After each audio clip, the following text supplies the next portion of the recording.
আশা করি সমালোচকরা আজকে একটু শান্তিতে থাকবেন, মুখটা বন্ধ রাখবেন।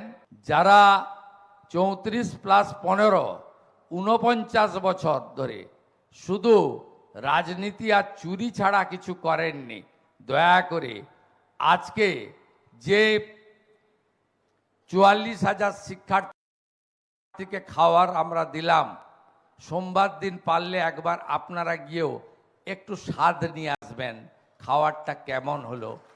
শনিবার থেকেই পড়ুয়াদের পাতে পড়ছে ইসকনের খাবার। রাজ্যে স্কুল পড়ুয়াদের মিড ডে মিলের রান্নাবান্না ও বিতরণের দায়িত্ব নিল ইসকন। প্রথম দিনেই প্রায় 44,000 শিক্ষার্থীর হাতে তুলে দেওয়া হলো পুষ্টিকর খাবার। এই প্রকল্পের সূচনা মঞ্চ থেকেই রাজ্যের রাজনৈতিক ও প্রশাসনিক দৃষ্টিভঙ্গি স্পষ্ট করে দেন মুখ্যমন্ত্রী Suvendu Adhikari.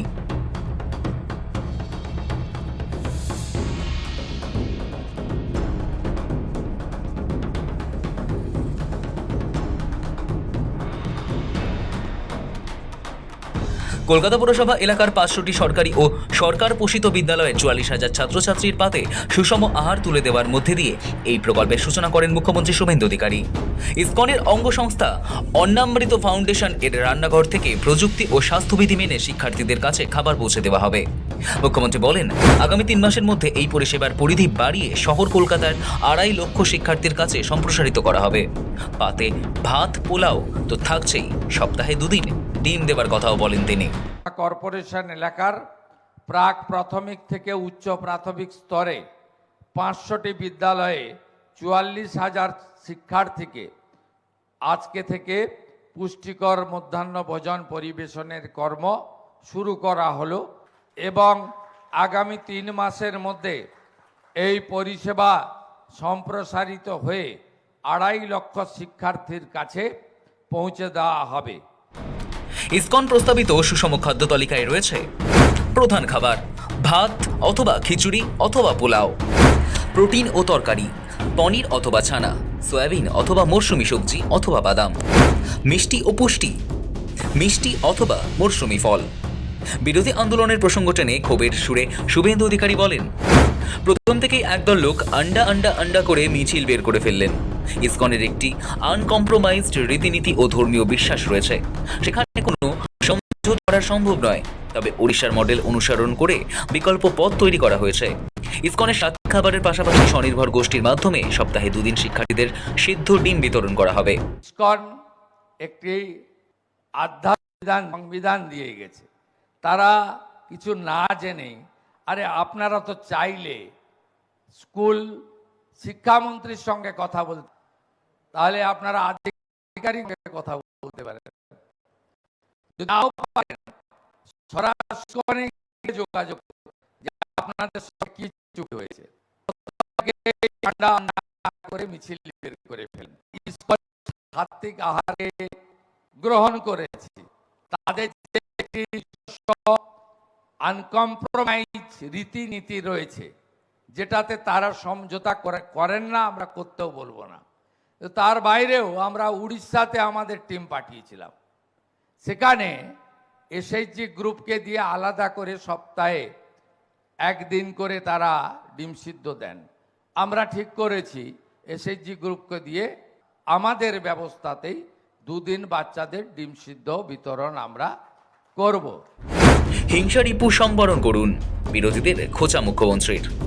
Mid day meal ইসকনের সংযোজন এবং ডিম না থাকা নিয়ে গত কয়েকদিনে যে বিতর্ক তৈরি হয়েছিল তার জবাব দিতে গিয়ে মুখ্যমন্ত্রী বলেন, আশা করা যায় সমালোচকরা আজকে একটু শান্তিতে থাকবেন, মুখটা বন্ধ রাখবেন আর মনে মনে প্রশংসা করবেন। যদি শরীরে হিংসা রিপু থাকে তবে আজকের দিনের জন্য অন্তত সেটা সংবরণ করুন।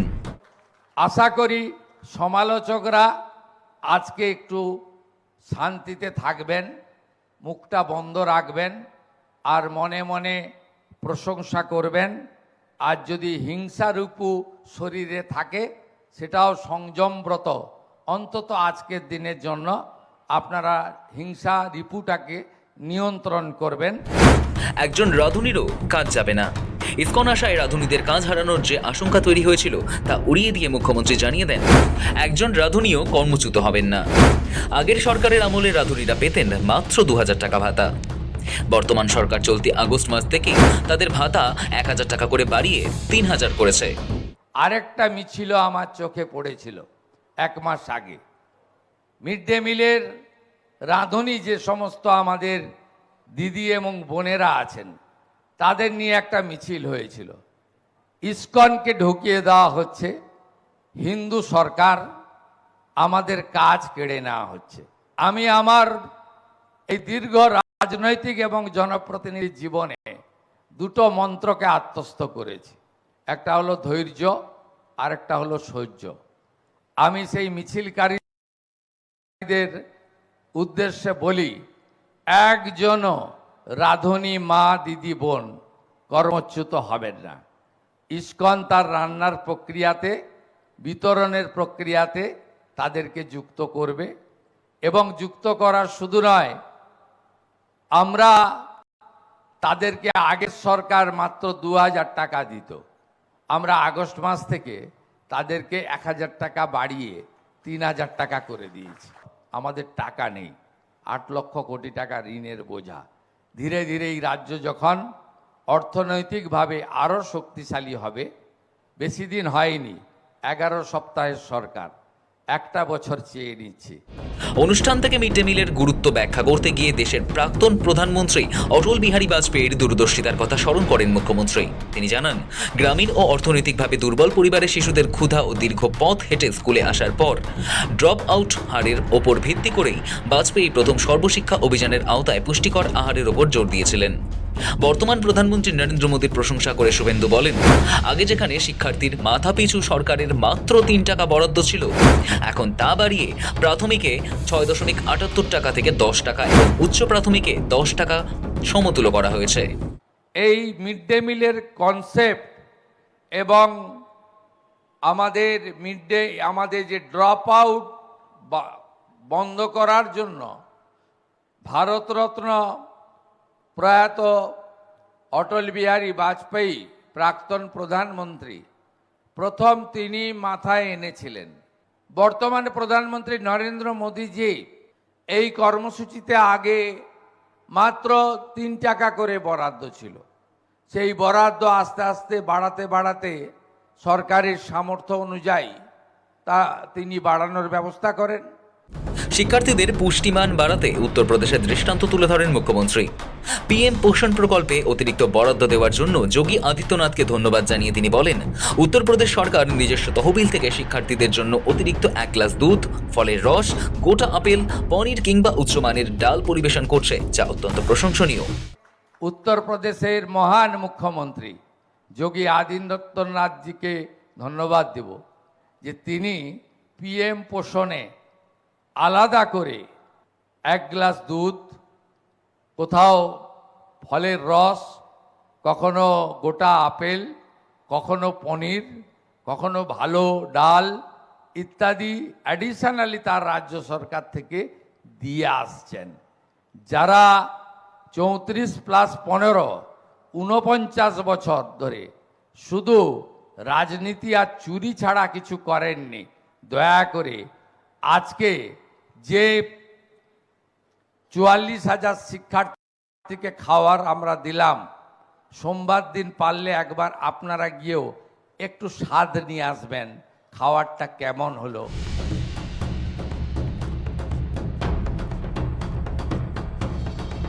শনিবার থেকেই বাংলায় ইসকনের অন্নামৃত ফাউন্ডেশনের মাধ্যমে স্কুলে স্কুলে পৌঁছে যাচ্ছে মিড ডে মিল। তার জন্য রয়েছে বিশেষ ব্যবস্থা। ইসকনের মেগা কিচেন থেকে ইলেকট্রিক গাড়িতে রান্না করা খাবার স্কুলে পৌঁছে যাবে। মিড ডে মিলের গুণমান ও নিরাপত্তা সুনিশ্চিত করতে খাবার ভরা প্রতিটি কন্টেনার সিল্ড থাকবে। ইসকন থেকে গাড়ি স্কুলে পৌঁছানোর পর স্কুল কর্তৃপক্ষের স্বাক্ষর নেওয়া হবে ইসকনের তরফে, তারপরেই কন্টেনারে সিল খোলা হবে। সৌভিক চ্যানেলের রিপোর্ট, সময়, কলকাতা।